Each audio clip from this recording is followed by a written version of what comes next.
everybody, and welcome to the Football Philosophy channel. It's Monday evening. I've not been on YouTube or on Twitter until this evening, since Friday.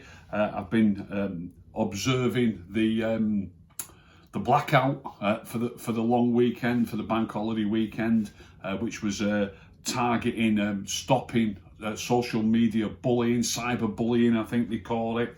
I'm dead against it. I think it's absolutely unbelievable in this day and age that people can anonymously say anything they want about other people or to other people, whether it's racist comments, sexist, homophobic, or whatever it is. I get it myself sometimes just because of my opinions about a certain footballer that I might rate, or a certain footballer that I don't rate. And the fact that people can anonymously criticise you, and worse than criticise you, in this day and age, to me is staggering, and it's close to my heart, if I'm honest. So I have observed this weekend, like the FA has, and most of the football clubs have. So I've not been on social media. I have actually come back a little bit early to make this. I think it's supposed to be till late tonight, but I've made an effort, let's put it that way. I've just sent my first tweet out about an hour ago, and I'm just making this show now. It's half time during the West Ham game, West Ham at Burnley. I'm watching. They've got Mikel Antonio back in the squad, by the way, back in the lineup. How they miss him. What a player he is, and he's got both the goals, and West Ham are 2-1 up at half time, and it's a cracking game. But back to what I was talking about. Yeah, it's half time in that game, so it's already quite late on Monday evening. So I'm making that show. It's a recorded show, obviously. It'll be going up later, and yes, I think I don't think it'll have much effect, but I do think it is important that they do try to stop people anonymously verbally attacking other people. I think it's wrong. I really do. Well, I know obviously the protest yesterday, unbelievable.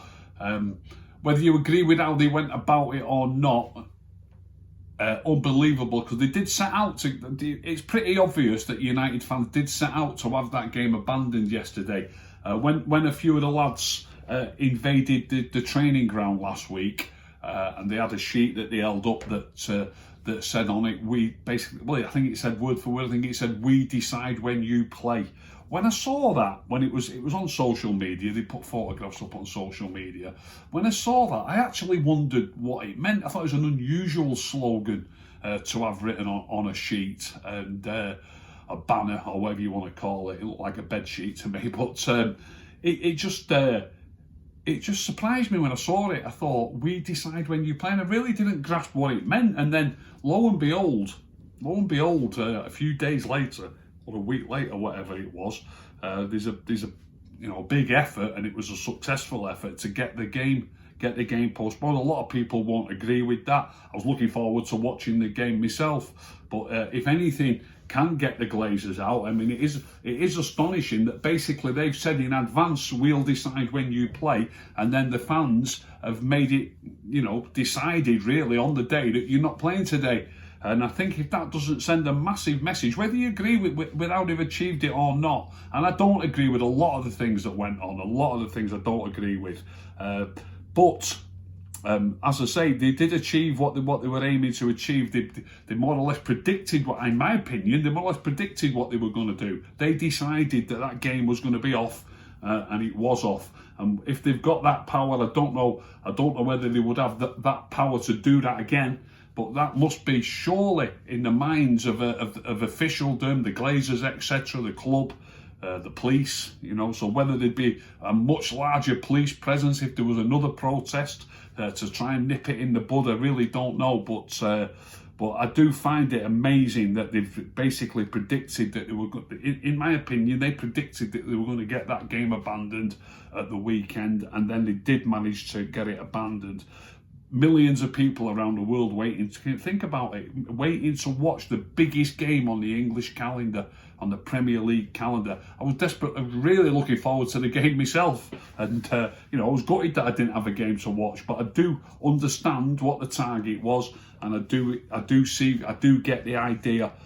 Like I say, I don't condone everything that went on, but most of it was, I'm sure 99% of the fans there were peaceful protesters.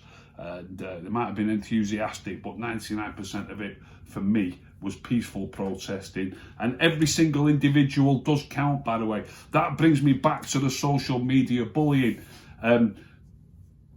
Every single person who wants the Glazers out, who's doing something about it, who's protesting, who's turning up at Old Trafford to these protests, people who are not going to buy merchandise, maybe not even buy tickets. I've said myself that I'm not going to buy tickets. If enough people decide not to do it, I'm not going to do it. I'm not going to go to games. Every single individual counts. Every single individual. The word, it's in the word, united. We need to be united. And some of the stuff that's going on is absolutely horrendous. I did hear that one lad was physically threatened just because he's Ollie out and pretty vehement and strong with his opinions about wanting Ollie out. He's entitled to his opinions, whether you're Ollie out or you're Ollie in. I'm not saying I agree with him. I do think, though, it's disgraceful that certain fans were targeted and forced away from the stadium when they're there. And we need a united front. Every single individual counts, every single one. And it's time for people to put the differences. And some of them are, people might think they're major differences, but in certain cases it's petty differences. And some of the things that went on at Old Trafford yesterday, for me, were disgraceful. We need a united front, and every single person counts. And you should not be alienating certain United fans who want to make their voice heard as well, or who want to make their, just voting with their feet by being at the stadium. And I think one or two of the things that did happen were disgraceful. To a little bit of football. It's going to be a quick show, this. As I say, I'm just recording a quick show. It's half-time in the Burnley-West Ham game. I'm going to try and catch the last half hour of that game as well. 2-1 for West Ham at half-time. It's a bit of a thriller. I saw something on Sky today about stats. I'm going to speak a little bit about stats. Just 10 minutes now, talking about football. A stat that was put up on Sky today. I'm fed up of seeing people giving me stats. I always say, look, I'm not interested in who scores the goals. And people say, what are you talking about? You're not interested in who scores the goals. And look, at the end of the day, someone's got to score the goals. I do get that. And when you're looking at it in the past and you can say such a buddy scored so many and such a buddy scored so many, of course, it's important that those goals were scored. But so long as the team score goals, it's a difficult concept to grasp this. When you're looking at it historically, it is important that somebody scored the goals. But when you're looking at a game that you're about to go into, so long as you do score, it doesn't matter a jot who scores. It really doesn't. But a stat that was put up on Sky today that I found fascinating, they put up the list of the players with the most, the best ratio of goals and assists per minute on the pitch. You've got to appreciate that you can't score goals or create goals if you're on the bench, or if you're unfit, or if you're not selected at all. Whatever the case may be, if you're not on the field, you can't score goals. I also appreciate that the less time that you do play, two things I want to say here. The less time that you do play, obviously it is it's easier to have a better ratio. Obviously, if you only play one game and happen to score in that game, and then you're injured for the rest of the season, you've got a fantastic ratio, but that's an easy ratio, one goal in one game. You might have played another 10 games without scoring again. So the less games you've played, the less minutes you've played, it is easier to have this ratio. But once you've had so many minutes, or once you've got so many goals and assists, it's worth noting, I think. And the list that they put up today, Gareth Bale's at the top of the list. He got a hat-trick at Sheffield United. Didn't see the game, but I've seen the goals. A couple of them were brilliant finishes by Gareth Bale. It surprised me when I saw this. He's actually got 9 goals for Spurs in the league, and he's got 2 assists, but he's not been used a lot. Mourinho wasn't using him a lot, but he has started the last 2 games since Mourinho was sacked. They've had 2 league games, and he started both of them. But he's got a goal or an assist for every 66 minutes on the pitch. So that's quite an astonishing ratio. Like I say, when you've only played a few games or even 1 or 2 games, it's much easier to have a ratio like that. But 9 goals and 2 assists are not to be sniffed at. So he's got a goal or an assist every 66 minutes. This is in the Premier League. Second on that list was Harry Kane. Now, obviously, this is massive, because Harry Kane's played so many games. He's got 21 goals and 13 assists. His ratio is still behind Gareth Bale's, though. His ratio is 1 every 80 minutes.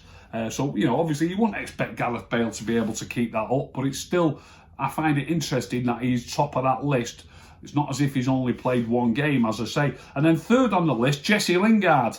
9 goals, 3 assists, obviously all for West Ham. A goal or an assist every 81 minutes since he started playing for West Ham, and he's third on the list.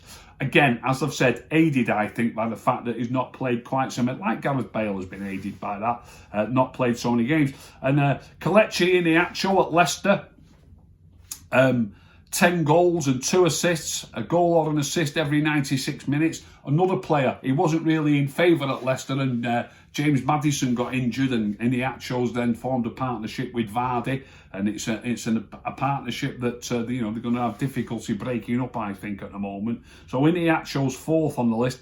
5th on the list is Bruno, 16 goals and 11 assists for a goal or an assist every 105 minutes. And then Heung-min Son, 16 goals, 10 assists, a goal or an assist every 106 minutes.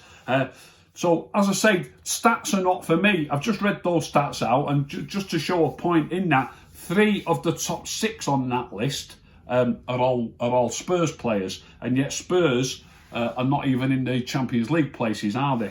If West Ham hang on to the lead that they've got at the minute, I think they'll drop to 6th. But they've got 3 players, so it's not really helping them that much, Spurs. And also, in that top 6, there's not even 1 Manchester City player.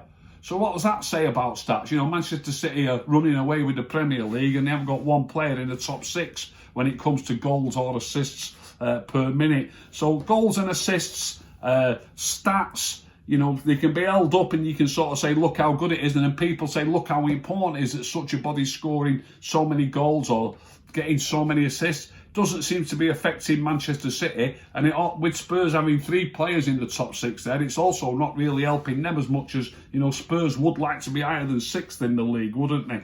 So that got me thinking as well about assists and about stats, not assists, about stats. I've just been looking back at Twitter this evening, and I've seen somebody on Twitter mentioning my name on Twitter and saying that I'm not a big fan of Marcus Rashford, and anybody who's a regular watcher will already know that. And this is about twisting stats, as I've just said. Something else on stats. What he put up on Twitter was that Marcus Rashford is world class, and we've only lost 1 of our last 10 games, and the 1 game of our last 10 was the 1 game that Marcus Rashford wasn't involved in. And the games listed: West Ham at home, Milan away, Leicester away, Brighton at home, Granada away, Spurs away, Granada at home, Burnley at home, Leeds away, and Roma at home. So the 1 game that he missed was Leicester away, which is the game that we lost. Now, as far as I'm concerned, Leicester away, look how well they're doing, Leicester away is the toughest game of the 10 games. You could argue Spurs away, you could argue AC Milan away. Size of club-wise, obviously they're tougher fixtures. But, as we were speaking about when the Super League was being bandied around, size of club, does that really matter? I should say. Surely out of those teams, I think the toughest fixture is Leicester away. So did we lose at Leicester away just because Marcus Rashford was missing? Or did we lose at Leicester away just because it's the toughest fixture we've had in the last 10 fixtures? I think the latter is probably more likely. And also, with it being an FA Cup time, I don't know why he did it. It was leading into an international break. Luke Shaw for me has been our player of the season so far, and he was also rested in that game. So I would suggest that top of the list, we lost 1 in the last 10, because it was our toughest fixture, and secondly because we rested our player of the season so far in Luke Shaw. So those are the two main ingredients as to why we lost at Leicester away. And then the stats, getting back to the stats, I thought I'd have a look at the goals scored. Everybody always tells me about, Marcus is so important for us because of the goals scored. He's not been scoring a lot recently. And obviously the first thing I was talking about with the Gareth Bale thing, I was talking about it's per minute on the pitch. You can't score or make goals if you're not on the pitch. So Marcus Rashford has got 10 league goals for United this season, and he's played 2,696 minutes. He's got a goal for every 269.6, call it 270. He's got a goal for every 270 minutes that he's been on the pitch. And he is top of the list from the forwards. I've only looked at the forwards. Dan James has got 3 goals, but he's only played 822 minutes. So 274 minutes per goal compared to 270 minutes. The difference is negligible. You might as well call the difference 0. And next on the list, Mason Greenwood, 5 goals, 1,583 minutes on the pitch. So one goal every 316 minutes, so a little bit further back behind Dan James and Marcus Rashford. And then further back still, Anthony Martial, 4 goals in 1,485 minutes, which is a goal every 371 minutes. So it's taking Anthony Martial 100 minutes longer than it's taking Dan James or Marcus Rashford to score a goal this season. Sounds a lot. It is quite a lot, but it's only one game. Over the course of a season, if it's taking you one game extra, in other words, Marcus is scoring a goal every 269 minutes, which is once every 3 games. Dan James is scoring a goal every 3 games, and Anthony Martial scoring a goal every 4 games. When you put it in that light, it doesn't sound ridiculously more. It doesn't sound so bad as people make it out. And just out of interest, one of my favourites who's left Old Trafford a long time ago now, Danny Welbeck, I still think he's a top player. He scored a brilliant goal, and he was speaking about it highly on Match of the Day. It's really brought him back into the public eye, if you like. But I know that I watch all the football on TV, or as much football as I can on TV, and every game's live these days. So I've seen that Danny Welbeck's playing really well. So I thought I would have a look at his ratio. I remember a while back, I actually tweeted, and it'll be there on Twitter now, obviously, it's there forever, isn't it? A good few months ago, Graham Potter wasn't using him, and obviously we're not on the inside. We don't know whether Danny Welbeck's fully fit all the time, or whether he thought he wasn't quite fit enough to start every week, or whatever it was, but he wasn't starting a lot. And he was on the bench most of the time. So I got the feeling that it was just a footballing decision. And I actually tweeted, why is Danny Welbeck not starting? As much as I respect the job that Graham Potter's doing at Brighton, and I said it at the time, I think he's doing a wonderful job. I really do. They're only a small club. They're a tiny club compared to us, and I think he's doing a wonderful job there. And I said at the time, some months ago, every time Welbeck comes on, he looks like the pick of the bunch, and he should be playing more. And lo and behold, in recent weeks, he's an automatic name on the team sheet. He scored a fantastic goal at the weekend, and as I say, he wasn't playing a lot, so I've looked it up.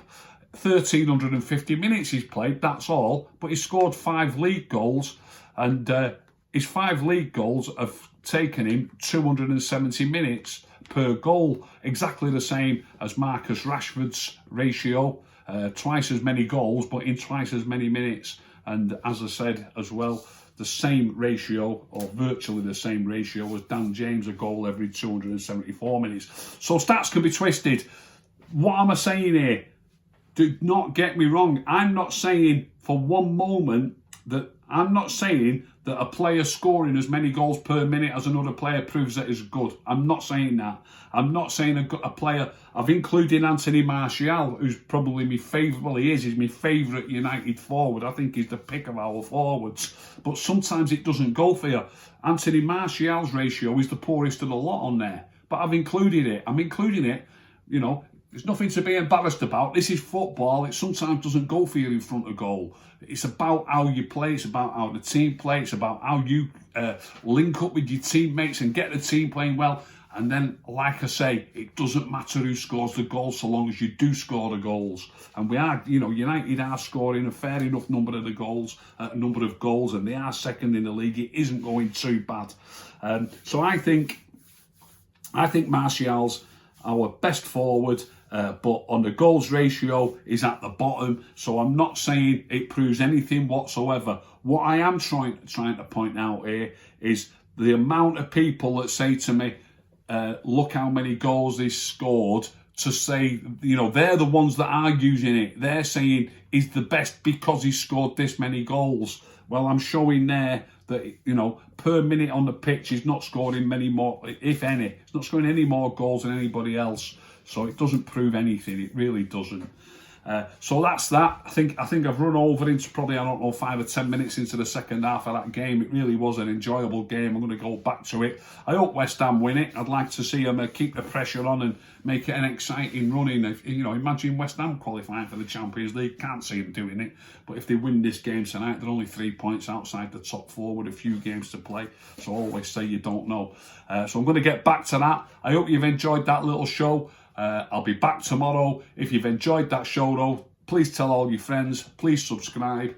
If you didn't enjoy it, don't tell anybody. Keep stum.